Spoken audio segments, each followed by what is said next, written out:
Birthday రోజు చేసుకోవాల్సింది death day చేసుకోవాల్సి వస్తుంది.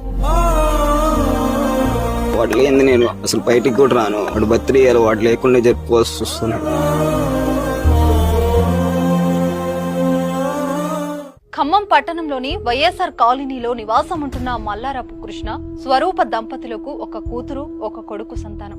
ఆటో డ్రైవర్ గా పనిచేసే కృష్ణ తనకు ఉన్నంతలో 2 పిల్లలను అల్లారుముద్దుగా పెంచుకుంటున్నాడు. అయితే కొడుకు విఘ్నేష్ ఈ ఏడాది 10th క్లాస్ పూర్తి చేశాడు. 10th పరీక్షలో మంచి మార్కులు తెచ్చుకున్న విఘ్నేష్ కి ఈసారి బర్త్డే ఘనంగా చేయాలనుకున్నారు కుటుంబ సభ్యులు. అందులో భాగంగానే బుధవారం విఘ్నేష్ బర్త్డే ఉండగా సోమవారమే కొత్త బట్టలు కొనిచ్చారు. ఫ్రెండ్స్ అందరికీ బర్త్డే సందర్భంగా ఇంట్లో భోజనం ఏర్పాటు చేపిస్తానని కూడా చెప్పాడు విఘ్నేష్. అయితే సోమవారం సాయంత్రం విఘ్నేష్ వాళ్ళ స్నేహితుడి తల్లి ఆత్మహత్య చేసుకుని చనిపోయింది. దీంతో మంగళవారం ఉదయం ఫ్రెండ్స్ తల్లిని